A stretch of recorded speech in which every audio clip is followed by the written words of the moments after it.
Good morning. This is Stephanie with 270 Smokers. Today we're going to be doing a single pork butt on the 270 GS. So we've got a one charcoal basket that we've got loaded about 2/3 of the way full.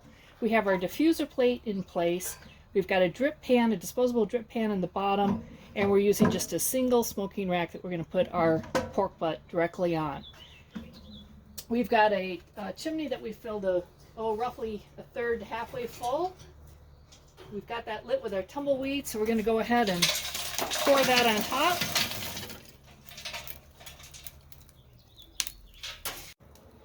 Okay, my fire's ready to go.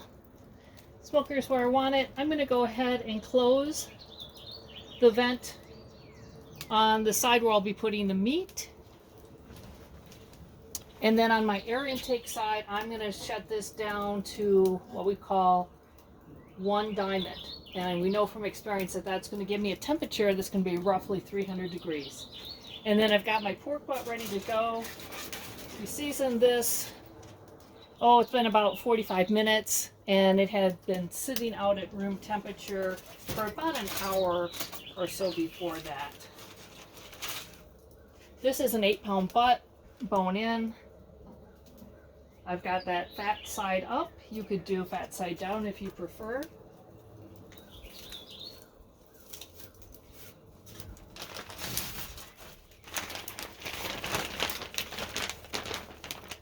We're smoking today with a little bit of hickory wood.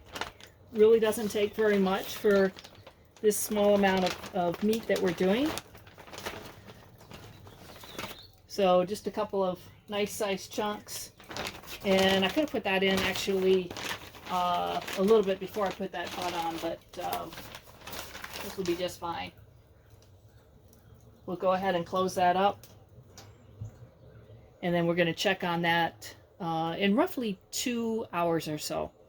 Rewrap based on color, and today we're using the Smokin' Hogs Smokin' Applewood rub on our pork butt. This is a wonderful flavor with pork. We used it on some ribs recently and really liked them. But one thing with the Smokin' Hogs rub, you can see that it is quite dark in color. First ingredient is cane sugar. It also has a lot of chili pepper and paprika in it. So we're going to anticipate that this rub is going to give us a little bit darker color than what we might have on some of our other barbecue rubs that we would typically use. So we're going to just monitor this, again, check it in about 2 hours and see if it will be ready to wrap.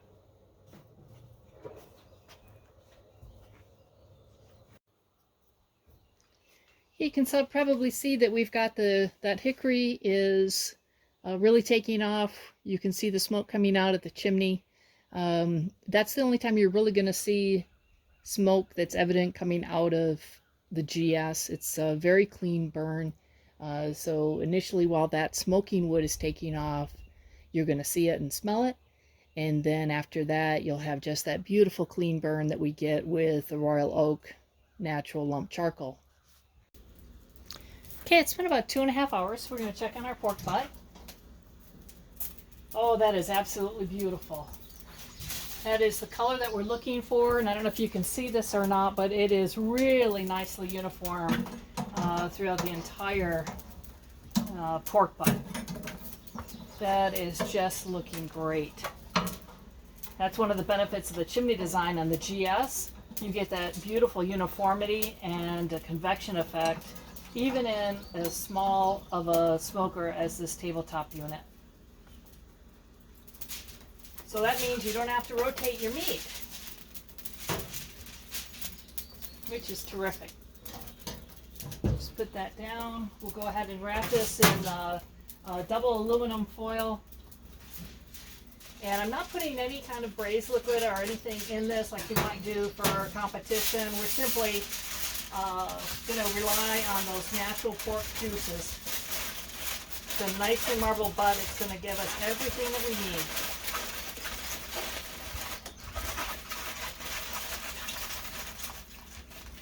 Bring that in nice and tight. Same on this side here. And then we'll simply return that to the smoker, like so. And then while we're at it, we're going to go ahead and take the opportunity to change out our fire basket. And you know, with the GS, you have these dual charcoal baskets. They're interchangeable. Main benefit for them is when you're grilling, it's really nice to be able to change the fire basket and change the height of your fire basket. But today all we want to do is swap out one where the the charcoal is getting a little bit down to the low side, and we're going to change it out with a fresh basket of hot charcoal.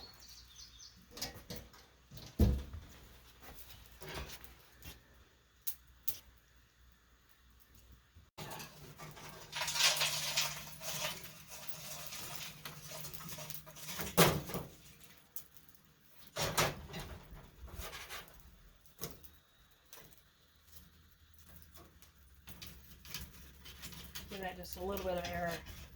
And really, I could have done this in the cooker now that I've wrapped my food. It really wouldn't have mattered.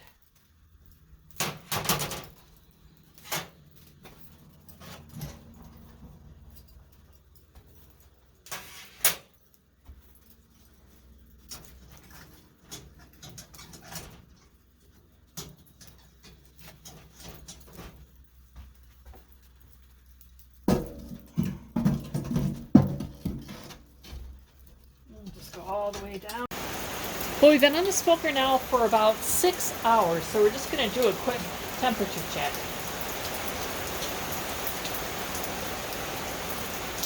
Okay, that's telling us we're about 204. Same there, and your probe is just going in beautifully. So we are done. We're going to go ahead and take that off the smoker. We're going to let it rest for a little bit, and then we're going to pull that lid.